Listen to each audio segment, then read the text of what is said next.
Good afternoon, and welcome to the Federal Railroad Administration's Discretionary Grant Benefit Cost Analysis, How-To and Best Practices webinar. Before we begin, I would like to take you through the items you see on your screen. The PowerPoint presentation for the webinar appears in the top left window of your dashboard. Before the presentation begins, I'd like to go over the webinar format. We'll start with a brief welcome, introduce our speakers, and then launch into the presentation. Today's presenters are Darren Timothy, the Chief Economist for the DOT, Jordan Reisenberg, who is an economist within the Office of Secretary of Transportation, OST, and Michael Johnson, who is an industry economist within the FRA. I will now hand things off to Michael to get us started with the webinar. Thank you. Sure, thanks a bunch. Just to get started here, I wanted to give everyone on the call an overview of our upcoming grant programs and the funding amounts that will be available for them. So right now we are in April, May, where we're doing this benefit cost analysis webinar. Upcoming, we're going to have the CRISI selections announced in May and /June of this year. If you applied to those will be announced if they were selected shortly. The next NOFO opportunity that is coming up is the Railroad Crossing Elimination Program, separating highway or roads from rail. It's going to be a little bit bigger than it was in previous years, about $600 million. I'll go into a little bit more details in a moment on that. The CRISI NOFO is going to be coming out in August 22. So following a few months after the announcement of the 21 grants, the NOFO will be released, and that's going to be $1.6 billion for projects that improve safety, efficiency, and reliability of freight rail or intercity passenger rail. And then finally, we have the Fed-state partnerships, which will the NOFO will be taking place or be released in October of 22. If you have any questions on these specifically, we can have them at the end. So here's just an overview of the details of each one of these programs. The Railroad Crossing Elimination Program, which I mentioned in the previous slide, separating roads from railways, will not require a BCA, but still qualitatively, the applicant will have to demonstrate the potential economic impacts of the project or intervention that they are applying for funding for. Finally, we have the federal-state partnership, which I mentioned will be out in October. The NOFO for it will be out in October of 22. The goal of that one, again, is to ensure a state of good repair, improve performance of intercity passenger or freight rail service. And that the amount for this year is a lot, thanks to the bill, $7.2 billion. We have these two smaller programs, Restoration Enhancement and Interstate Rail Compacts, $50 million and $15 million respectively. The latter of which does not require BCA, but again, the applicant will need to demonstrate qualitatively the potential economic impacts of their project. Additionally, outside of these, so these are all Federal Railroad Administration competitive grant programs.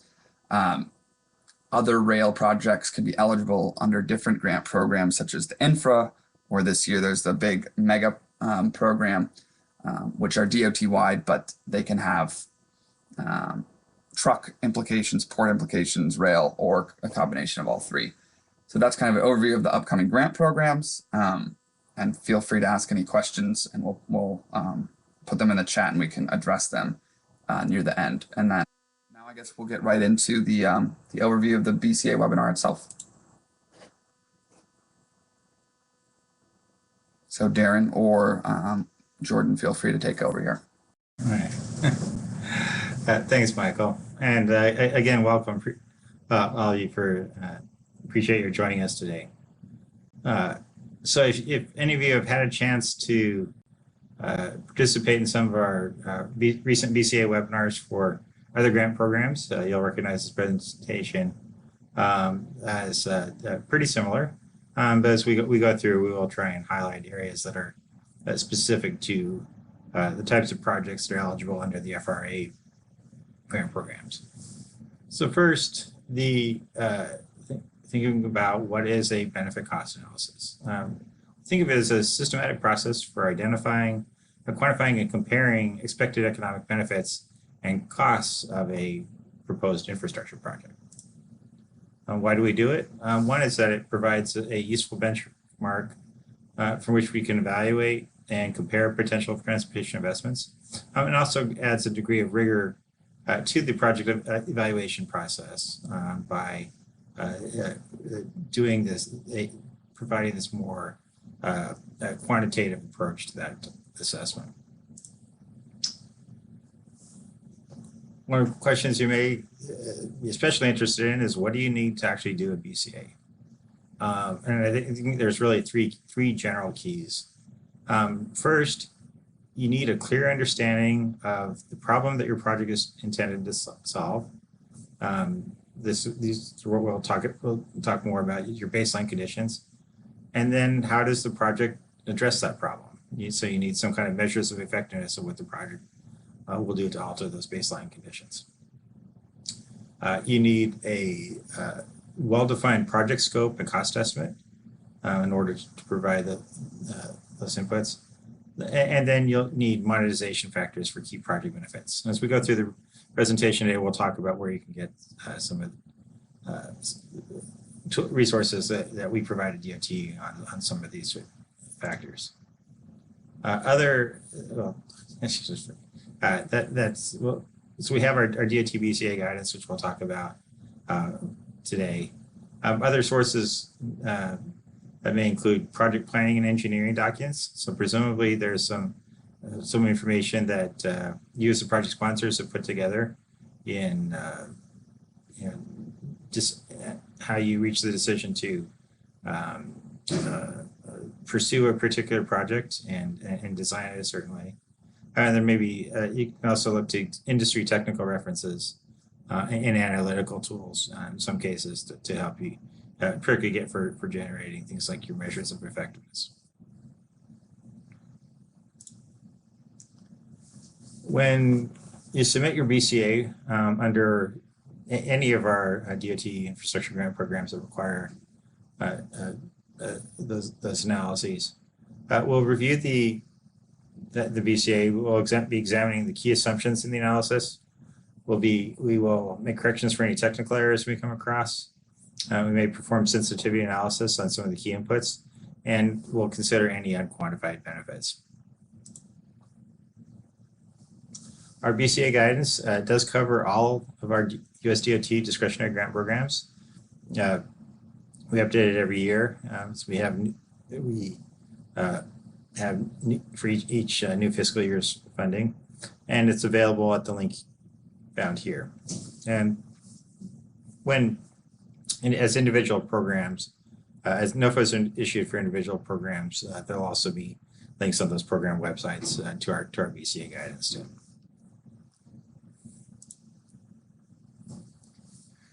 In this year's guidance, we have some new and updated monetization values. We have some new guidance and new examples provided on valuing pedestrian cycling and transit infrastructure improvements. Some of the transit infrastructure improvements could include stations and may be relevant for intercity passenger rail as well. We also have additional guidance on valuing benefits from improved health from active transportation, as well as reduced crowding on transit, which again could be relevant in a passenger rail context as well. And we have some additional guidance on benefits from reduction in stormwater runoff and wildlife impacts. In reviewing a BCA, we ask that you provide us with enough information for the reviewer to be able to follow the logic and reproduce the results.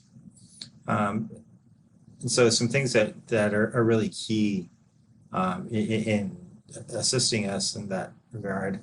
One is that you provide us with the actual spreadsheet or database files that show the calculations, not just a PDF or picture of the calculations, but the actual calculation sheets themselves, so that we can walk through the analysis in a more in-depth way. Any technical memos that you have that describe the analysis and document the source of information used are also especially valuable. And we ask that you be sure to present annual benefit streams and cost streams for each different type of benefit, not just summary output. A fourth factor I might add, as part of that transparency, is having a well-defined project, not just in the ECA, but in the application.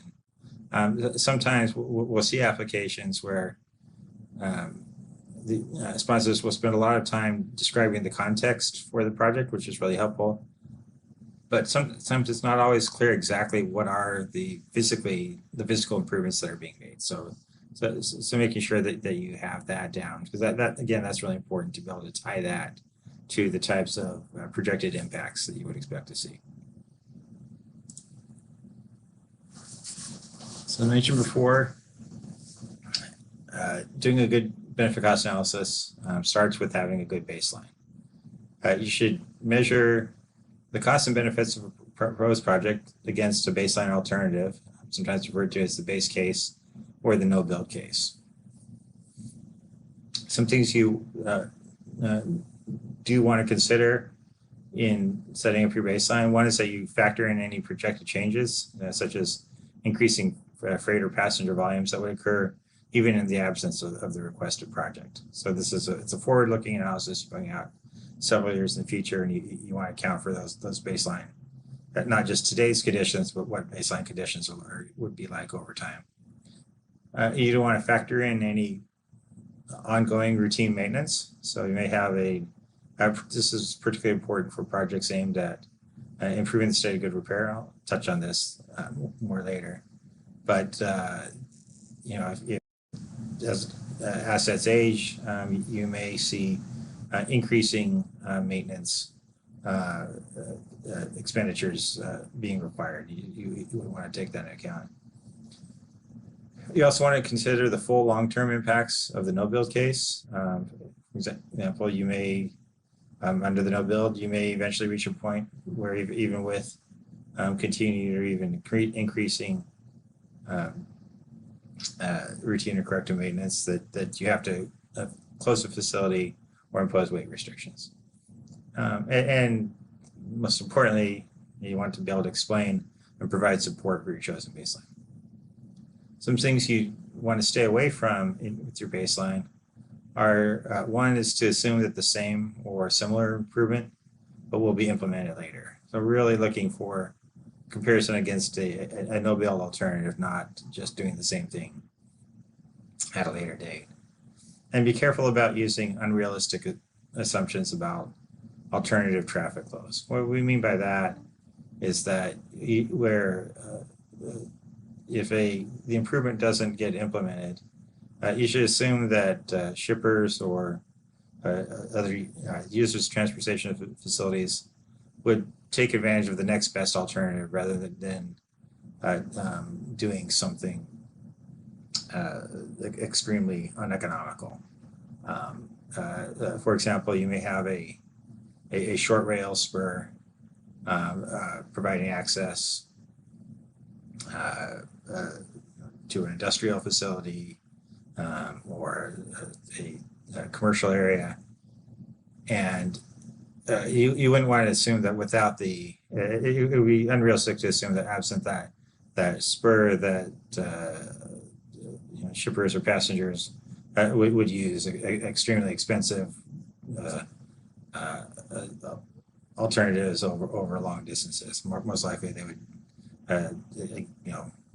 be choosing the next best thing that they to do, perhaps trucking goods to the closest railhead or the like.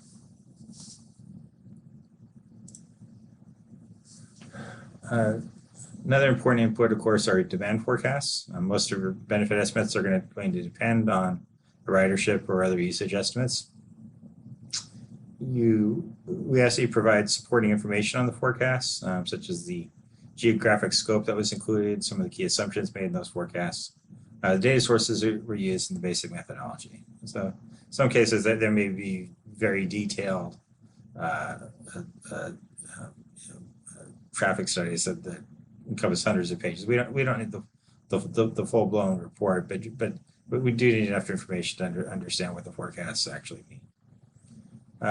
Again, you want to provide forecasts for intermediate years. In many cases, may require interpolating, where what you don't want to do is apply forecast year impacts to those interim years. And you want to exercise caution about your long-term growth assumptions. You want to consider this is particularly important when you're projecting growth out over 30 years. Rather than just taking the number, applying a growth factor and taking the numbers as is, look at those numbers and think about, could we actually accommodate this kind of traffic on this on the facility as it stands.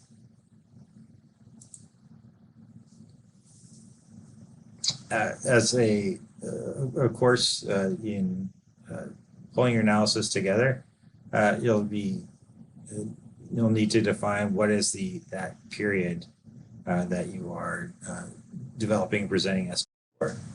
So the analysis period should cover both the initial development and construction of the project, as well as the subsequent operational period. That operational period should generally be tied to the expected service life of the improvement or asset. For example, you could think of this as the number of years until you would anticipate having to take the same action again.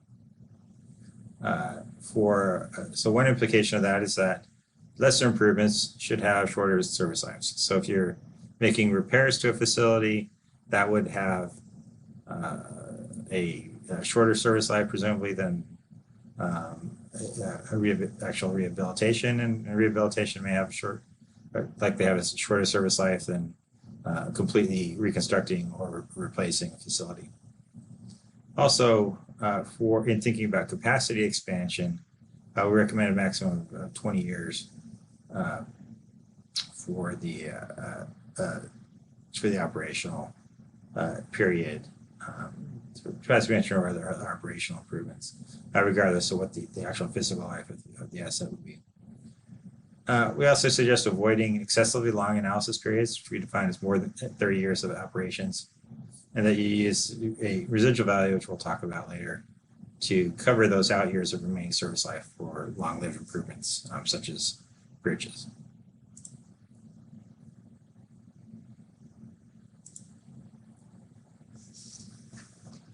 Inflation and discounting are also important things to get right. Your data. One thing is that it's important that all of your cost-benefit data be expressed in a common base year. I would recommend using for analyses submitted this year that you use a 2020 base year, and to the extent that data may have been presented in year of expenditure nominal terms for other years, you'll need to make adjustments to bring it to a common base year. You're presenting it in real terms, and for where you're bringing forward costs that may have been incurred in past years, we have index values for the GDP deflator and our PCA guidance. For discounting, you should use a 7% discount rate for all benefits and costs, with the exception of CO2 emissions. We'll talk about that later. But this is the rate that's prescribed by the Office of Management Budget, federal agencies to use in analyzing federal investments. And again, we recommend using the 2020 base year for discounting streams of future benefits and costs.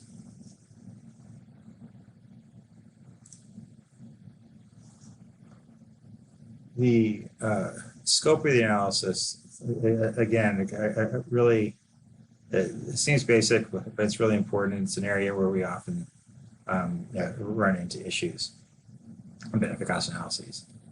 Fundamentally, of course, in order to do an apples-to-apples comparison of benefits and costs, this project scope that's included in those estimates has to match.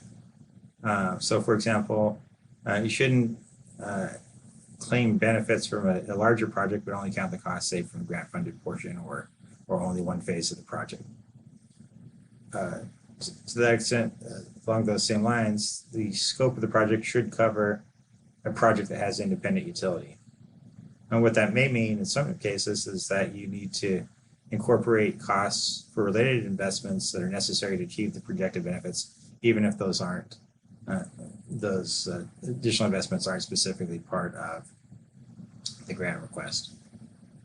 Conversely, in some cases, you may have a project that's a package or is comprised of different elements, each of which has its own independent utility. In that case, those project elements should be individually evaluated on the BCA, and the BCA evaluation will cover both the independent elements individually as well as these those benefits and costs being rolled up into a score for the project as a whole.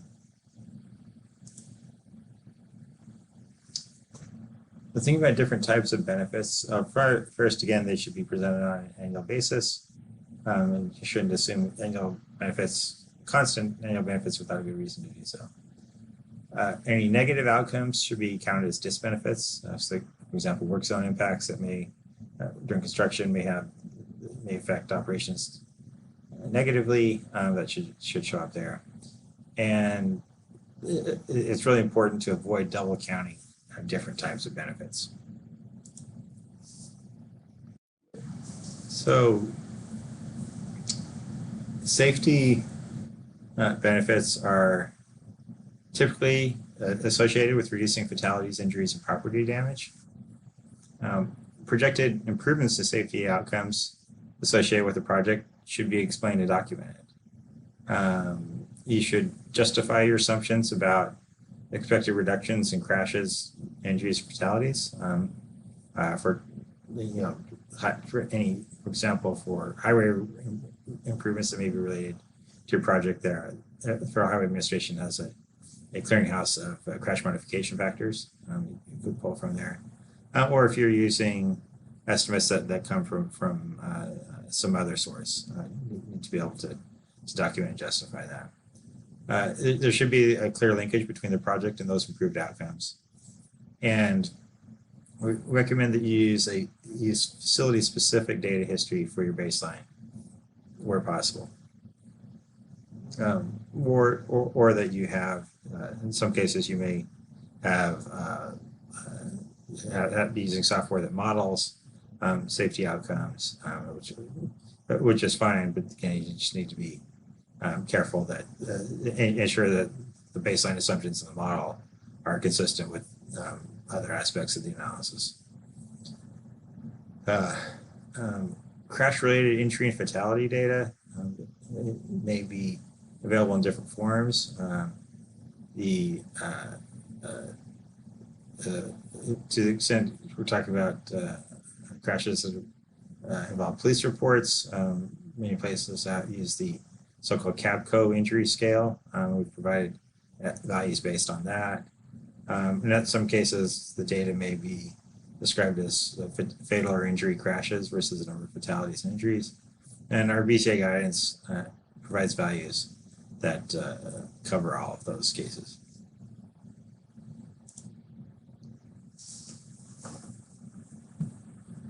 For travel time savings, first, we have recommended unit values for an hour travel time savings in our BCA guidance. The table in our in one of the appendices, I would take a look at the footnotes there for discussion of how to handle non-vehicle time. Actually, we've actually put that into the main body of the table now. But as well as handling long distance travel and business travel. But there are different factors that can be applied there. I would note for long distance travel, those type of values would be appropriate for intercity passenger rail, but for local or commuter travel, you would want to use the personal travel time for that's based on local travel. You should consider vehicle occupancy. This, again, thinking in an auto context, obviously, it's going to be important, but also, if you're talking about your estimates, maybe based on how you're improving train operations for passenger rail, and of course, you'd want to consider how many people you expect to be on those trains that are seeing those operational improvements in order to calculate the overall travel time savings. We don't have specific methodologies for valuing travel time reliability, but if you would like to include that analysis, we just ask that you carefully document the methodology and tools you're using and be able to show how the evaluation parameters are distinct from general travel time savings. Operating cost savings can be another important source of benefits. One of the keys here is that you avoid double counting operating savings and other impacts. So you may have, if you have, say, an operating cost per hour, and that the underpinnings of that hourly operating cost estimate include fuel, then you would not want to separately be valuing fuel savings. So it's kind of obvious, but sometimes it's not entirely clear. And so you want to make sure that if you're pulling a unit value from someplace else, that you understand what went into that calculation and be able to describe that in your analysis.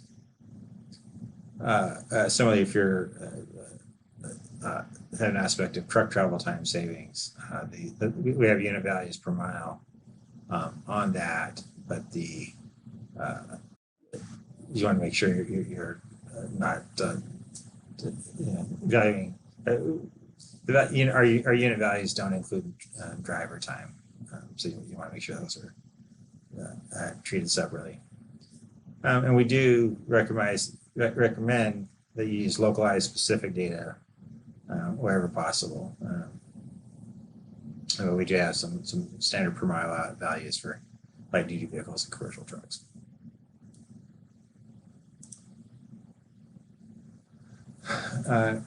For emissions reduction benefits, these for infrastructure improvements, these will typically be a function of reduced fuel consumption. We do provide recommended unit values for future, and in some cases they may vary by year, by the future year, for CO2 as well as sulfur oxides, sulfur dioxide, nitrogen oxides, and fine particulate matter, PM 2.5. You do want to be careful about the measurement units that are being applied. Make sure if you need to convert from short tons to metric tons or grams to tons, that you're doing that correctly. And also, if you have data on particulate emissions, make sure it's specific to PM 2.5, so that you aren't picking up emissions of larger particulates such as PM10. Since the damage values that we provide our guidance are specific to PM 2.5. As I mentioned earlier, most benefits and costs should be discounted at 7%. However, reductions in CO2 emissions should be discounted at 3%. That's basically because the unit values that we recommend, the way those models are calculated, already accounts for impacts on capital investment, and so it's just applying those correctly requires using a discount rate of 3%.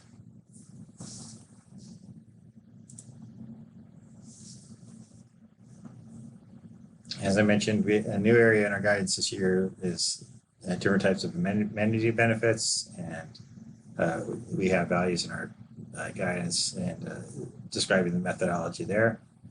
You don't want to pay attention whether the value is on a per trip or per person mile basis. And I think one of our examples that Jordan will go through later will touch on how to use those values in the calculations. I'd like to mention that, again, you need to make sure you're carefully documenting what the baseline amenities are. You don't like to give yourself credit for something that's already there as an impact of the project. Health benefits, if active transportation is a feature of your project, we have some methodologies on how to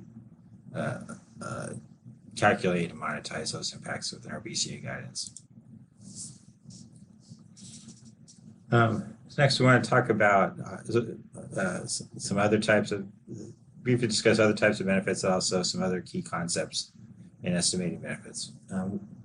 First, in thinking about benefits to existing and additional users, keep in mind that the primary benefits are typically going to be experienced directly by users of the improved facility. This is especially important, I think, for rail improvements. We'll talk next about how to handle modal diversion, but we often see applicants kind of focusing so much on the modal diversion side that I think they lose an opportunity to define and quantify what would be the benefits to those to rail users themselves. Those users would include both the existing users under your baseline, could be growing over time, and additional users who are specifically attracted to the facility as a result of the improvement. Standard practice in benefit cost analysis would value the benefits to those additional users less than those for existing users. And we describe how to do that in our BCA guidance. It's a pretty straightforward calculation.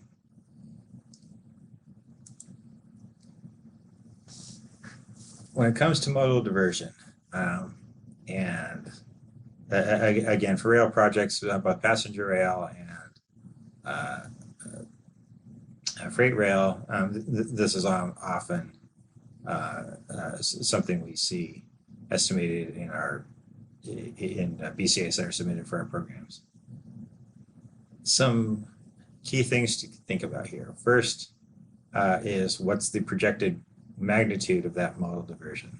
That should be, those projections should be based on a careful analysis of the market and that potential for diversion from other modes that could be attributable to the projects. So you need some sense of what, why would you expect, highway users to divert to rail specifically because of this project? What is it that would attract them to it, and have a sense of, be able to document what your source of those projections is. Another really key aspect in considering modal diversion is that the benefits estimates should not be based on comparing the user costs of the old mode and the new mode. So you shouldn't be comparing unit costs for using per ton of moving a ton of freight by rail versus using it by truck. That aspect of the analysis would be reflected in those benefits to the additional rail users already. So this isn't the correct to base it on that kind of comparison. But what that means is that you need to think carefully about how exactly does this project affect rail users, because that's going to be the source of and the costs that they incur. That's going to be the source of benefits you'd want to estimate there. That said, reductions in external costs would be relevant. So that's good things like missions costs. So if you're reducing, shifting some freight movement from truck to rail, then the external cost for the emissions would be something that you could capture. Again, you want to make sure you're carefully accounting for emissions associated with increased usage of the rail network as well, that it's an all one way.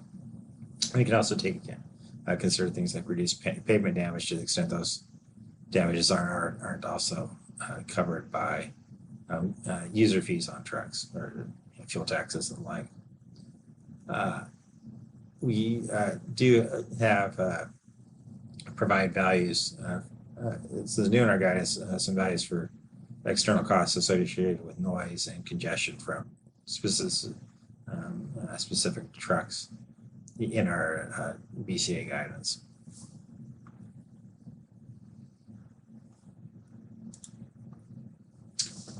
So other types of benefits or other issues and benefits.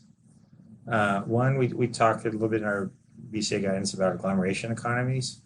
So some of these kind of broader impacts on productivity that can sometimes result from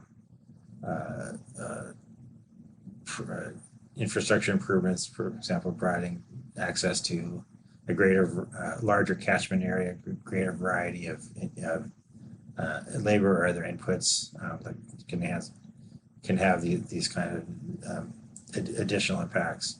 We don't have a specific methodology to recommend on agglomeration economies. But if you would like to discuss this, this would be perfectly appropriate to do so within your analysis. Again, the key is to be able to describe how this particular project would lead to those kinds of impacts. Similarly, we have some more general discussion of noise, stormwater runoff, and wildlife impact reduction impacts. Noise impacts can be meaningful, sometimes particularly for grade separation improvements with rail, where to the extent that allows you to allows rail operators to reduce use of train horns. And we've seen analyses that have applied different methodologies there, but that is something that could be captured. If you're going to do that, it would also be helpful to show that some evidence that you're going to be able to implement a quiet zone, for example. And sometimes we've seen applications where they'll be improving one grade crossing, but then there's another one nearby, and so you wouldn't actually expect to see those benefits. So again, being able to tie it to the project is important there. Emergency response. This is another type of benefit that's really more specific to rail grade separation improvements. So there's a FEMA methodology for valuing reductions in emergency response times, improving health outcomes. We'll talk more about this on BCA guidance. But again, this is particularly relevant to those types of improvements where you may have emergency services trying to operate on both sides of the track, and when a train's coming through, it's not just that traffic is heavy, but that there's physically, ambulances are physically unable to provide services on the other side of the tracks while that's going through. So you want to be able to show, this is the location of the population you're serving, this is the location of hospitals and the like, so that it's all consistent. But in some applications, that can be an important benefit to quantify. State of good repair. I know this is one of the kind of priority areas under the some of our rail grant programs. When thinking about state of good repair, we have some discussion of this in our BCA guidance, but this is where thinking carefully about what actually happens under your no-build baseline is important. So oftentimes that, if you don't do this improvement, what happens? What do you, this is where, you might have to, be out repairing the railroad frequently, every day, every week. types of expenditures may be accelerating over time, or maybe you have to frequently take it out of service while you're doing that. Which can lead to other delays, or eventually maybe you have to close it and abandon the line entirely. In which in those types of situations, where again thinking about what the next best alternative is, then it would be appropriate to consider the full impact of shifting to trucks in that case. But it's really, so while state of good repair, it doesn't represent a fundamentally different type of benefit per se. These types of improvements can provide significant benefits. Again, thinking about your base case versus your improved case.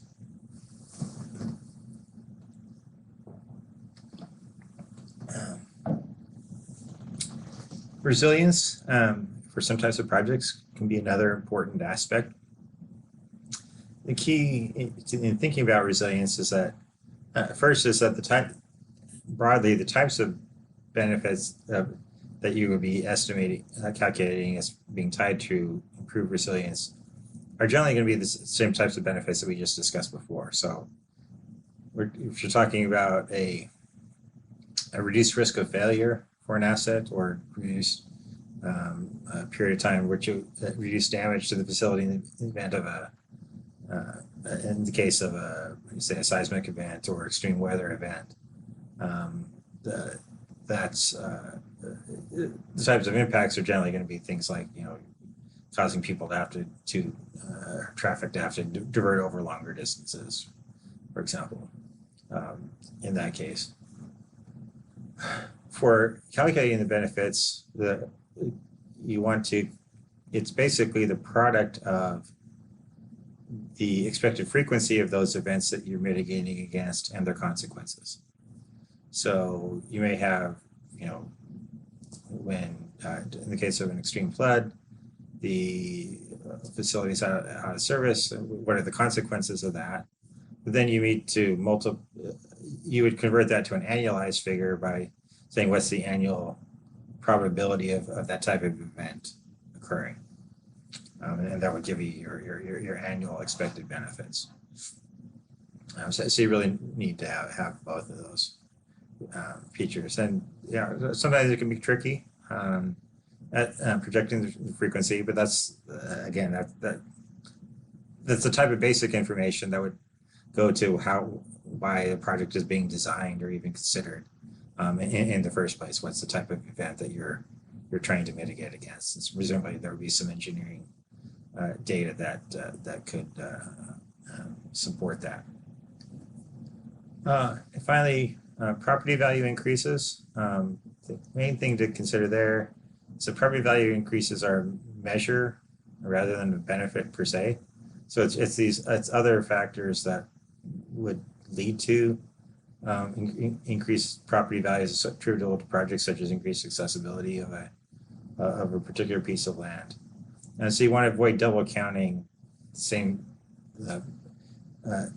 providing estimates of these other benefits and then also claiming the associated property value increase. So if you are assuming those benefits, make sure it's not picking up impacts of other benefits that are already being estimated elsewhere.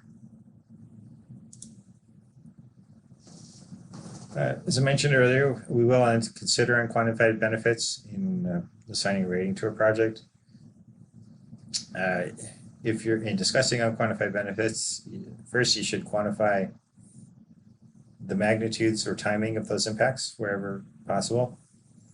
And you can clearly link the specific project outcomes to any claim of unquantified benefits. That same linkage, as we discussed earlier, that's really important. It needs to be present. The third thing I might add is that you shouldn't be claiming unquantified benefits for something that we would otherwise consider a benefit, which I'll talk a little bit more about later. Turning to the cost side of the equation, for the capital costs of the project, one, thing to note is that it's important to include all the costs of implementing the project. So that would include things like design and right-of-way acquisition, as well as construction. Those costs should be included regardless of their funding source, and include any previously incurred costs that have been made. And what we're looking at is or BCA is really evaluating the project itself, and just to that extent, you need to have all these costs accounted for.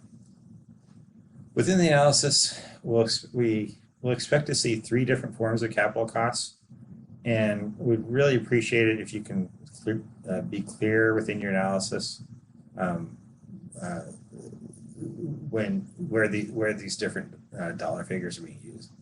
So first, the project budget will typically be stated in nominal dollars, and that your project budgets, you're maybe projecting that you're going to construct it in a future year. You may have a cost estimate that's developed in base year dollars, but through your budget, you need to make some kind of assumptions about general inflation that would give you the costs expected to be incurred in that year. So that's the first number we would expect to see. As I mentioned earlier, to use in BCA, you would need to take out the impacts of future inflation and provide an estimate of the costs in real dollars and in base year dollars. And then third, once you have your streams of costs and benefits, you'll be discounting those to your base year, and that's what ultimately gets included in the benefit cost analysis. But sometimes we'll see analyses where the numbers are different, say in the application and in the BCA, and we're not, maybe they may be a little bit lower, but it isn't entirely clear. Is that because the applicant made an adjustment between nominal and real dollars, or did they just forget to include some costs? So trying to figure out, it can be tricky in those cases to figure out what is the right cost figure to use. So again, if you can just lay this out directly and clearly, that'll go a long way toward improving the transparency and reliability of the analysis.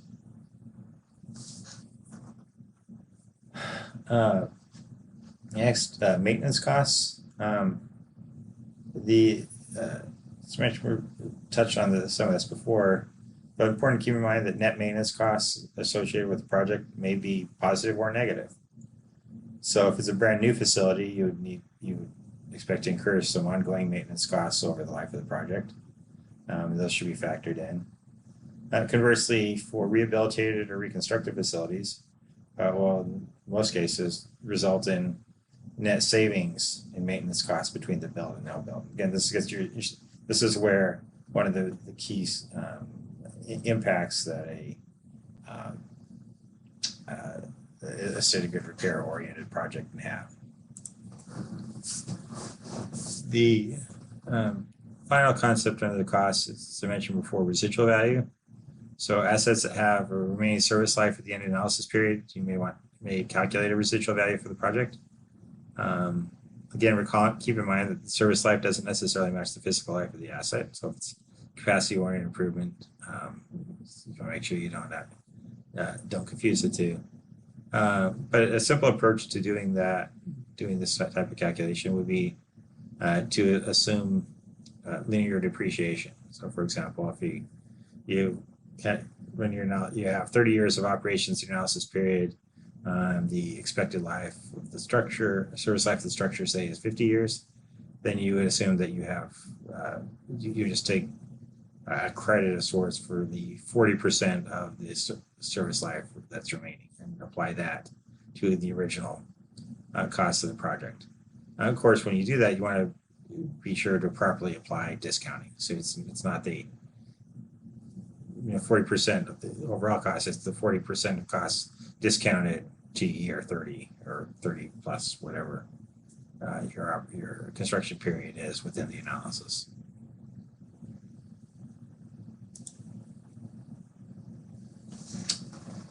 In comparing benefits to costs, there's a couple different ways we use. One is just net present value, where you're just taking benefits and estimated benefits and subtracting the estimated costs. The other way is through the benefit cost ratio, where you divide the two.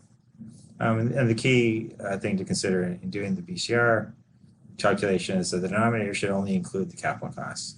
So your net maintenance costs and residual value should be in the numerator of that calculation. We logically group them with costs for discussing them for purposes of this calculation.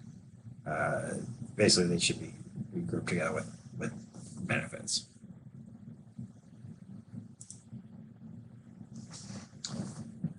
Finally, I wanted to mention other types of economic analysis which can be important, but which are not actually benefit cost analysis per se. So one is economic impact analysis. These are the types of analysis you may see where you're looking at the impact of that the construction of a particular project would have on the regional economy. So you may be looking at outputs such as the number of jobs or income in the area, taxes, tax receipts.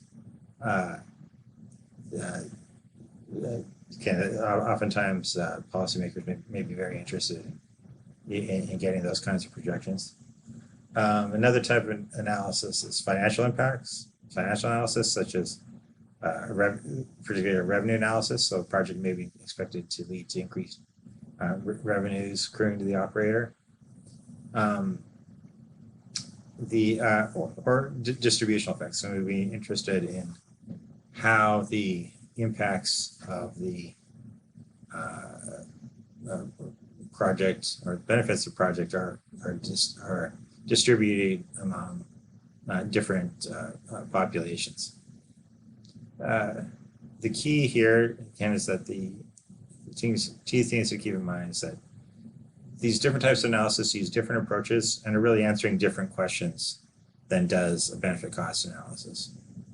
And as a result, they don't represent additional benefits to include in a benefit cost analysis. So the revenue impacts of a project, we would consider those transfers. It's a cost on one side, a benefit to the recipient of those revenues. So economic impact analysis, in many cases, those impacts may represent the translation of the direct benefits of the project, but would not be added benefits to include. I'm happy to answer questions on that. All right, so we wanted to take some time in this presentation to go through a couple hypothetical examples so that you guys could all see how you would go through a BCA from start to finish. So for our first example here, we have a proposed project which is improving the track class and the state of good repair on 2 miles of track and to grade separate one highway rail at grade crossing. And the cost of this hypothetical project is going to be about $50 million. So you can see our little photo here in the top right of the existing at grade crossing. Some background information for this project. In 2022, there were about 1,000 cars delayed per day, and the average delay for those cars is about 2 minutes. So you could say, hypothetically here we have a train where the crossing down or gate downtime is about 4 minutes, which means the average delay for a car that does have to stop is about 2, right? Because some cars show up at the beginning when the train starts going through, and some show up towards the very end and don't wait at all. So on average, they're delayed about 2 minutes. And we're going to say that this is just an observation at this crossing. And there's also been a lot of fatalities at this hypothetical at-grade crossing. We've had 7 fatalities in the previous 10 years. The source of this is the FRA crossing inventory. And so I want to walk through about, kind of how we would think about doing this example, both conceptually, but also the calculations involved. So first we want to think about our no build scenario. And under the no build, the current track and grade crossing remains as is, but regular plan maintenance will continue. And under our build scenario, the track class and the state of good repair will be improved, and the grade separation, you can see a little photo of our grade separation, that will be completed. So our general approach is we want to compare the state of the world with and without the proposed project improvement.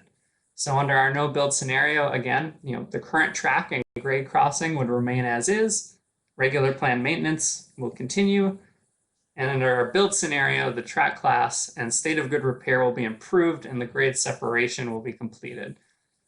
So two of the expected major benefit categories in this case would be travel time savings and safety benefits from the grade separation component. There are more potential benefits of this project, and we'll discuss those later, but these are the two big ones we're going to focus on for the example. So we'll start with travel time savings. And for simplicity, we're going to assume that there's no trucks and there's no traffic growth, so that our calculations are relatively simple.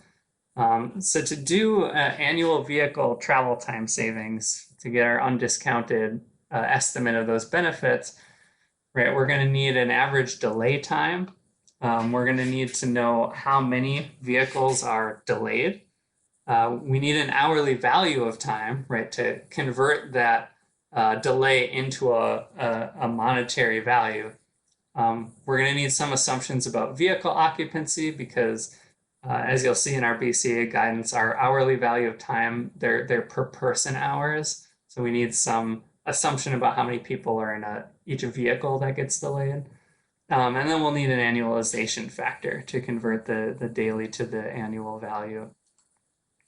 So we'll start with the average delay time. And as we said on the previous slides, it's 2 minutes, right? So we'll say the gate downtime is about 4 minutes, thus the delay for the average automobile that ends up having the wait at the crossing is about 2 minutes on average. Because our monetization value is in terms of hours, we'll have to divide this 2 minutes by 60 to get the, to adjust it to hours. As we said on the first slide, we have about 1,000 cars delayed a day. That's based on recent traffic observations. Our hourly value of time is about $17.80, and you can find this in our BCA appendix, or the appendix of our BCA guidance. It's in Appendix A. I believe it's the third table in Appendix A.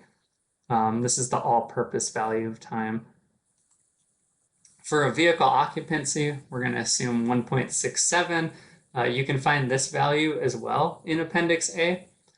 There may be certain types of projects that, potentially if they're only affecting traffic on a weekend or a weekday during peak periods, you might have some different assumptions about vehicle occupancy.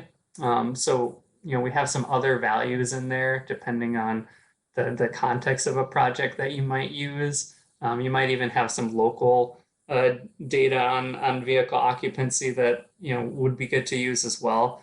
So just whatever you're using, make sure you're always citing and documenting where this comes from. And of course, so this would be the daily benefit, and we need to translate this into an annual benefit. So we need some sort of annualization factor. So here we're going to use 365 because we expect that this project will have an impact on each day, not just weekdays, for example. You might ask, why would you ever use something that isn't 365? And the reason is, there are certain types of projects where they may only have impacts during certain days of the week or even certain times. So you could have projects where, particularly where congestion is involved, maybe that's only a weekday thing. So maybe, certain projects might have benefits only on weekdays and may have no benefits on a weekend. And so you use a lower annualization factor. You might have, commuter rail projects or something related to, passenger rail where maybe the trains are only running on certain days of the week. Maybe there's not weekend service, etc. So, you might have to adjust an annualization factor accordingly. And when we do this math, we get about $362,000 or so dollars a year, undiscounted. Similarly, for safety benefits, we're going to make some simplifying assumptions. So we're going to say, for the sake of this hypothetical, that the grade separation project will mitigate all future fatalities at the crossing, right? And there could be other types of projects, different ones where that's not the case, right? They might only mitigate a certain percent of fatalities or crashes at a crossing. And so you want to adjust for that accordingly.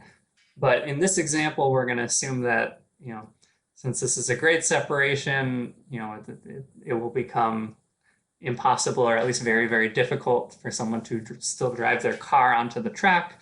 And so we're going to say that this project will mitigate all of the fatalities. So our annual safety benefit here is, in this case, is going to be the average annual fatalities, since we're going to assume that they're all mitigated. And then we're going to need something called the value of statistical life to convert those into a monetary unit that can be included in benefit cost analysis. So using this, our annual safety benefit, that's going to be equal to, first we need our average annual fatalities. So we've had 7 fatalities. And we have to divide that by the 10 years that they've occurred. And we'll say that we've sourced this from the FRA grade crossing accident database, which, applicants may want to check out for their own crossings and analysis in question. And the value of statistical life, in our BCA guidance, you can find this in Appendix A, as well as for, other types of monetization values for, injuries and the like. But that's 11.6 million for a fatality. And you can find this again in Appendix A of our BCA guidance. So we do this math, we come out to, roughly 8.1 million or so per year from mitigating this level of fatalities. So next, we want to kind of put this in our BCA framework. So for this, generally it's helpful, I think, to lay it out like this. There's a couple different ways you can lay this out, but this is the one we most commonly see. So you got your years on the side, your future projections. Then there's an area for your capital costs, which in this case, we're going to assume that all of the construction happens in the year 2022. So we have that 50 million in capital costs occurring in the year 2022. Then over here on the benefits side towards the right, we're going to have our safety benefits that we calculated on the last slide, right? That's going to be 8.1 million or so per year. So that's going to occur every year in the future in this example. And then the vehicle travel time savings, which we also calculated a couple slides ago, the 362,000 per year. For the sake of this hypothetical, I'm using 10 years of project operations. The only reason I chose 10 in this case is just so it fits on this slide, just so it's a little bit easier to read and digest. For a project like this, you may use an analysis period that's longer. And for most projects, you're going to have an analysis period that's 20 or 30 years. But it's 10 years here, and that's only so it fits on the slide, so that the numbers aren't super tiny. They're already kind of small, so we didn't want to make the font any smaller. For this example, we're going to assume that there's no change in the net maintenance costs between the scenarios. But you could totally see a situation like this where maybe you would have some net maintenance savings because you wouldn't have the at-grade crossing infrastructure to maintain. But then on the flip side, you might have some increased maintenance costs for the new structure, the new grade separation structure you're building. And the net effect of those would really depend on the specifics of the project. But for this example, just to keep it simple, we're assuming that that's unchanged, that it all is a wash. And then we're assuming that these benefits are constant in future years, that there isn't growth, again, just to keep the math a little bit more digestible. Notice that we do not include safety benefits or vehicle travel time savings in the year 2022, right? Those start to be accrued after the project's actually built. So, be careful about that when you're setting up your analysis. Don't have the benefits of the project starting to occur before the project's actually completed, in most cases at least. Next, we want to discount those costs and benefits. And I'm going to spend a little bit of time on this slide. We're going to post this webinar and post the slides. You'll have access to this, so don't panic and feel like you need to write everything down on this slide. I know it's a lot, but we just want to have this for your future reference so you can kind of come back to it and see some of these calculations and how they're done. So we want to discount costs and benefits using a 7% discount rate. And our discount formula is going to be the discounted value is equal to the future year value divided by 1 plus the discount rate, which in this case is always going to be 7% based on our current BCA guidance, so 1 plus 0.07. And then that's going to be raised to the power of, or up in the exponent, there's going to be the future year minus the base discounting year. So the future year is going to be the year in which that cost or benefit in question is occurring. And then you're going to subtract the base discounting year, which in our current BCA guidance is the year 2020. So just to see how this, hopefully I can get a tool here. I can draw a little bit. One moment, let me get that up. So for our first, this little call out box here on the left, right, we have our capital cost of about 50 million, and we want to take, we want to divide that to discount it by 1 plus our discount rate, so 1 plus 0.07, and then we want to raise that to the power of, and our future year, in this case, the future year is going to be 2022, because that's the year that this cost is being incurred. And then we're going to subtract out the base discounting year of 2020. So that's how you would discount that $50 million in the year 2022. Conversely, or analogously, I suppose, on the right here, for our benefits, the benefit value in the year 2023, we've called out the calculation here. So that's the future year value in 2023 of these safety and travel time benefits. That's the 8.1 million plus the 361 million. You would take that, and again, just as in the cost, you would divide it by 1 plus the discount rate, so 1 plus 0.07. And then in the exponent, we'd raise this to the power of 2023 minus the base discounting year of 2020, right? Because in this row, it's the year 2023. That's the future year in question for this row of benefits.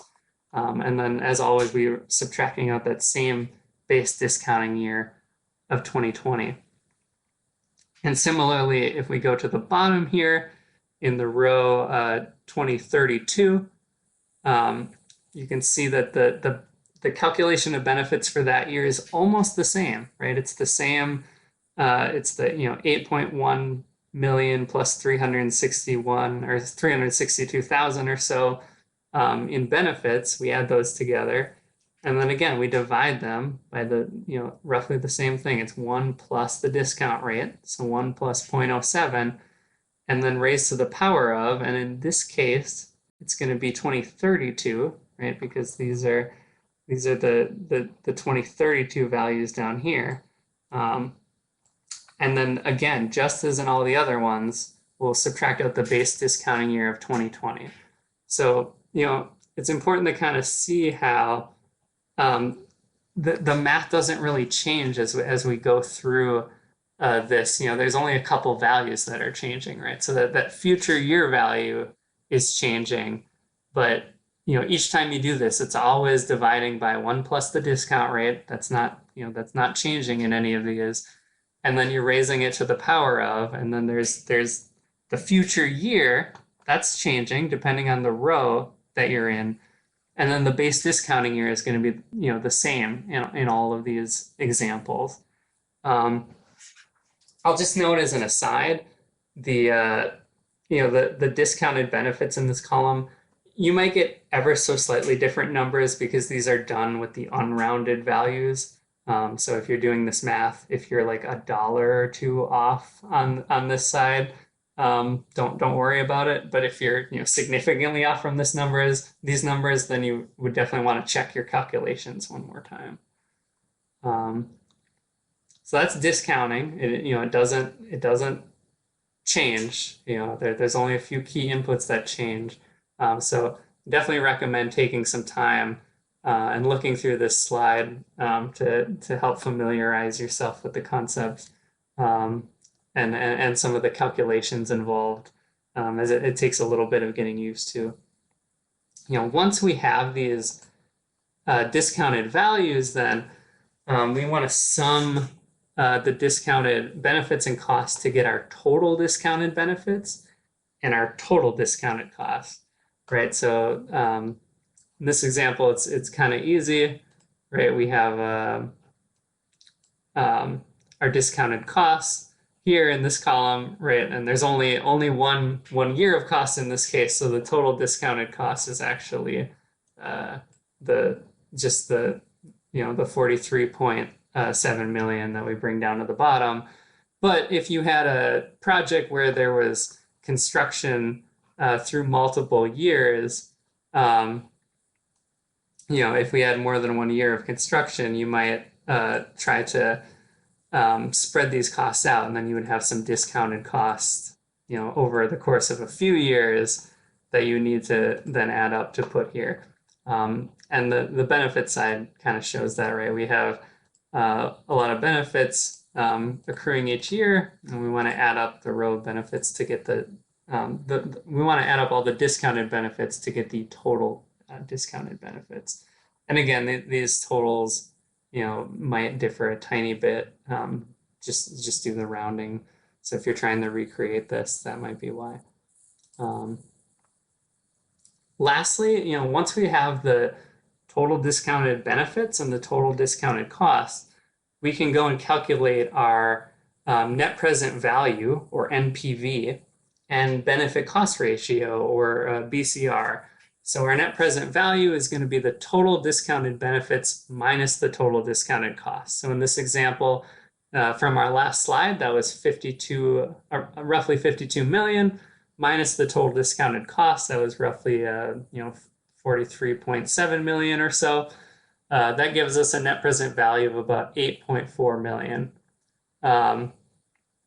Our benefit cost ratio is almost the same. It's using the same two numbers, but instead of subtracting, we're dividing. So our benefit cost ratio is going to be the total discounted benefits divided by the total discounted costs, right? So that's the same total discounted benefits of about 52 million from the last slide divided by the total discounted costs of about 43.7 million from the previous slide.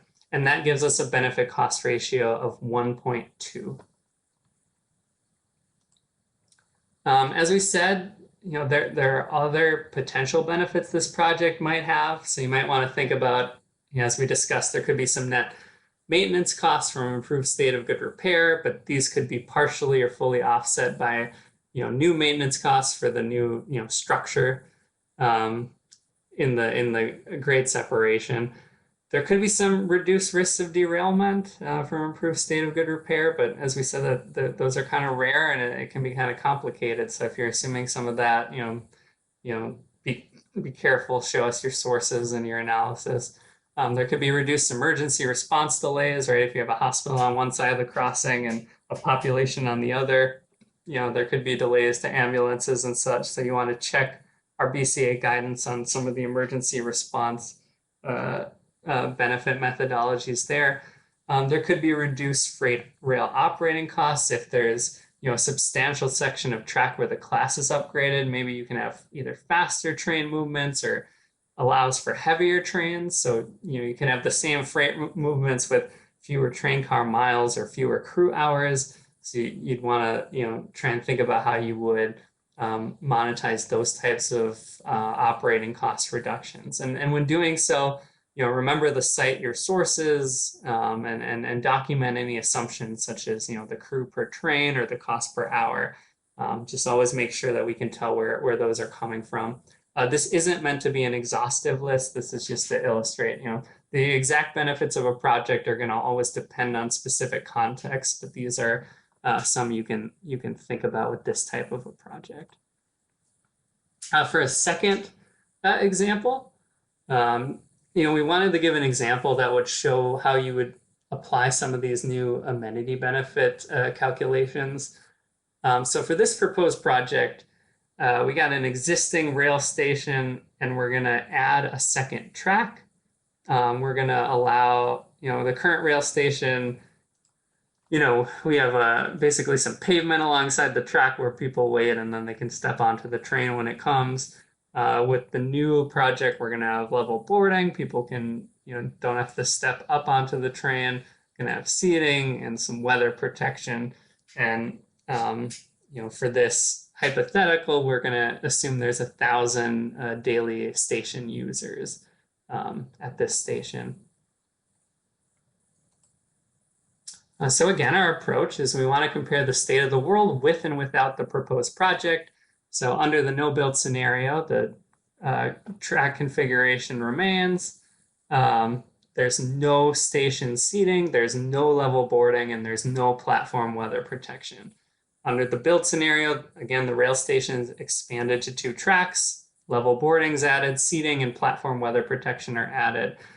So in this case, amenity benefits are the major expected benefit of this project, or at least could be one of the major expected benefits. There could also be some operation improvements for train traffic, and we'll discuss that in a little bit after showing the amenity benefits. The project, it contains these major amenity additions that are distinct from the no-build scenario, right? So 1, there's step-free access to the train. 2, there's platform seating availability. And 3, there's platform weather protection.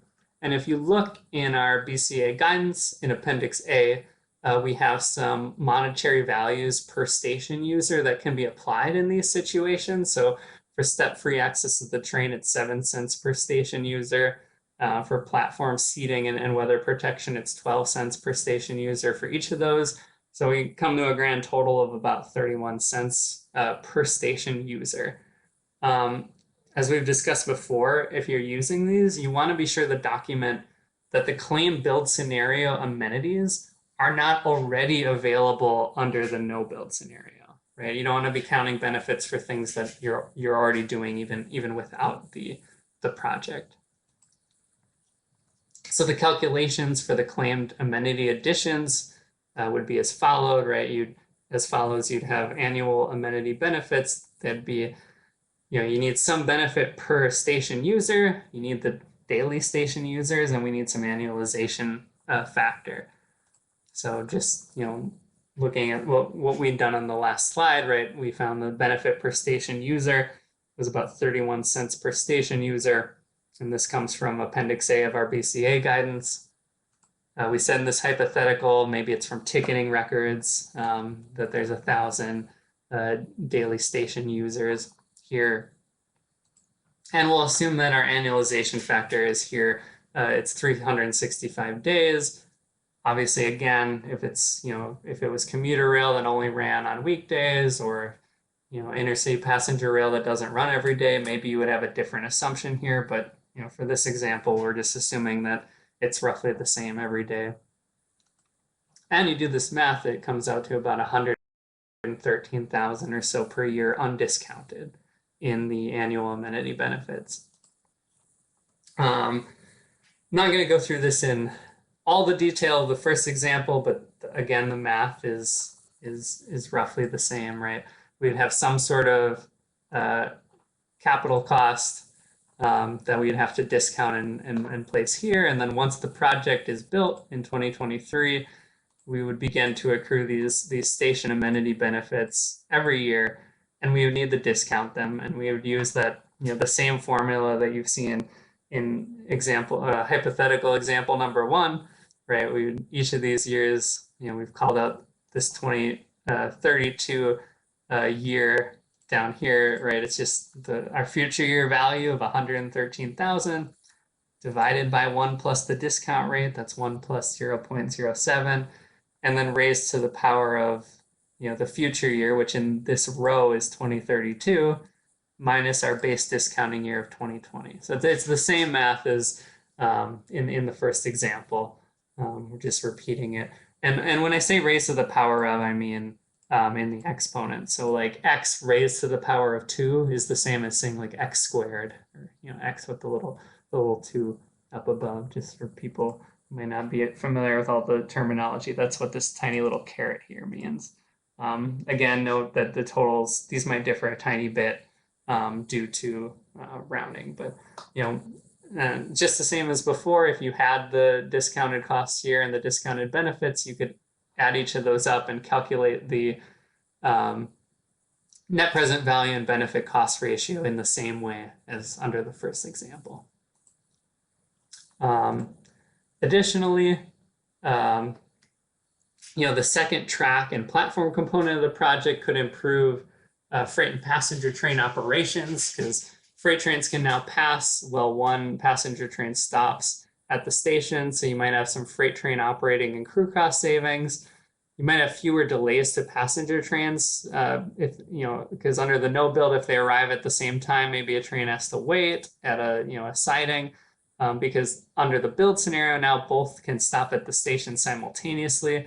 So you might have some passenger train operating and crew cost savings.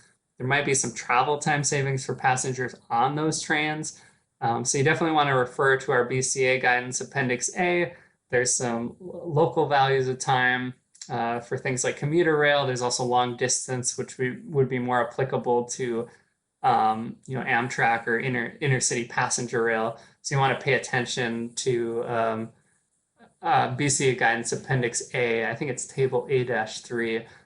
Pay attention to the footnotes there, because there's a lot of discussion about the different conditions of travel and when certain values might be applicable versus others. So just be aware that there's some different valuations depending on what type of passenger rail service you have.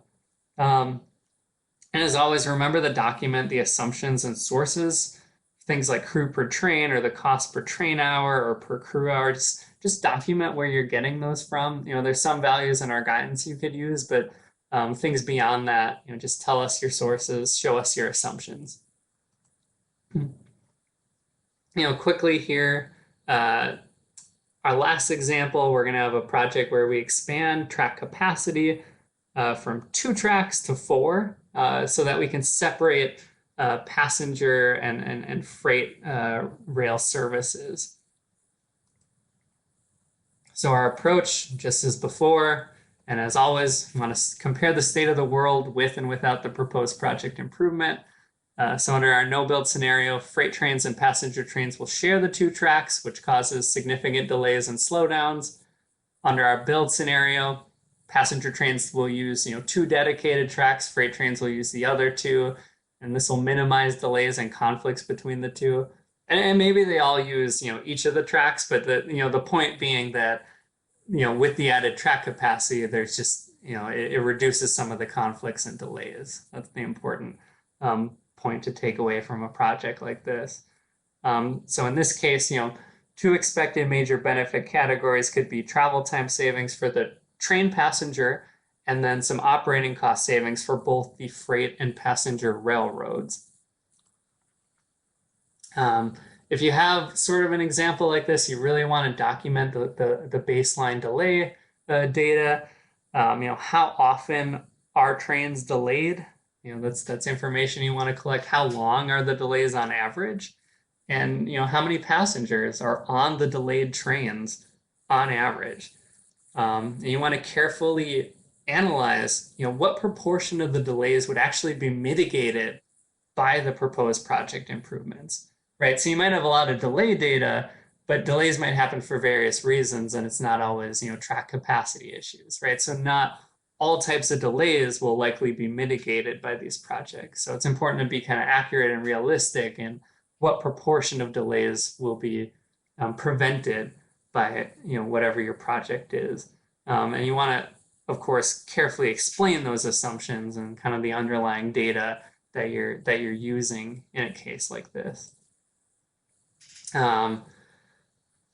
Travel time savings for train passengers, as we talked about a couple slides ago. Our BCA Appendix A, it's got values to monetize travel time savings for, kind of your local all-purpose travel, which would be more of your services such as commuter rail. There's some long distance values, which would be more like Amtrak or intercity passenger rail. There's also special values for travel time on high-speed rail. So that's a rail with top speeds at or above 125 miles per hour. So, carefully read the footnotes in that appendix table and figure out which of those values is right for you and your project. For operating cost savings for freight and passenger railroads, your sources could include financial documents or other information from those railroads, and you just want to be carefully documenting the sources and assumptions used. In general, projects that improve the speed or reliability of train movements, they can also create induced demand and modal shift to rail. So just remember to apply the rule of half to benefits to any users that are induced to the mode being improved. And check out our BCA guidance. It has more details on that. It also shows some examples of how you go about it. To the extent there are reductions in externalities due to modal shift, they should be quantified and monetized, right? So things like emissions or congestion, noise, or pavement damage that's not covered by fuel taxes paid, you'd want to account for these in full. And then the rule of half would not apply to externalities like these. And there's some values in Appendix A of our BCA guidance for this. Be mindful of, there's different values for, truck versus cars and different values for, rural versus urban for some of these. So just be mindful of that and pay attention to which values you're using. Make sure you're pulling the right values. And you might need to even do some blended approach if, your project is mitigating certain, VMT in certain areas. So that's just something to keep in mind as you're applying some of the values in Appendix A of our BCA guidance. And lastly, we want to avoid some common issues and mistakes. So, as always, just make sure the inputs and assumptions in your BCA are sourced and documented. We want to be able to tell where each thing comes from. Make sure the submitted BCA and the claim benefits actually match the project being proposed for grant funding. Sometimes we have BCAs which are, for a slightly different project than is being proposed. You want to make sure that the benefits you're calculating are actually for the same thing that you're doing. Both that the costs and benefits of the scope match, but also that matches the project that you're proposing. To the extent you have some multi-component projects, you want to be able to show their individual utility, as we've discussed before. And please provide us with an unlocked BCA spreadsheet. Please don't send us a PDF of a spreadsheet. We're just going to come back to you and ask for the underlying spreadsheet. And also, we prefer, please don't copy one BCA spreadsheet into another, but leave out all the formulas and only paste the hard values. We are looking for the underlying spreadsheet that actually has the formulas and the calculations active. So we don't have to, try and recreate the BCA. So just send us the calculation with the actual calculation spreadsheet, and you can save your time and everyone else's because we won't have to come back and ask for it. This concludes the example section. All right, thank you so much. We have the contact information here on the screen for Judah and Stephen, that if you have any additional questions, you can reach out to them. We want to thank you all for joining us today for the Discretionary Grant Benefit Cost Analysis How-To and Best Practices webinar. The webinar will end in about 20 seconds, so please copy or screenshot the contact information on the screen. All right, so this webinar has ended. Thank you so much for joining us, and we hope you have a great day.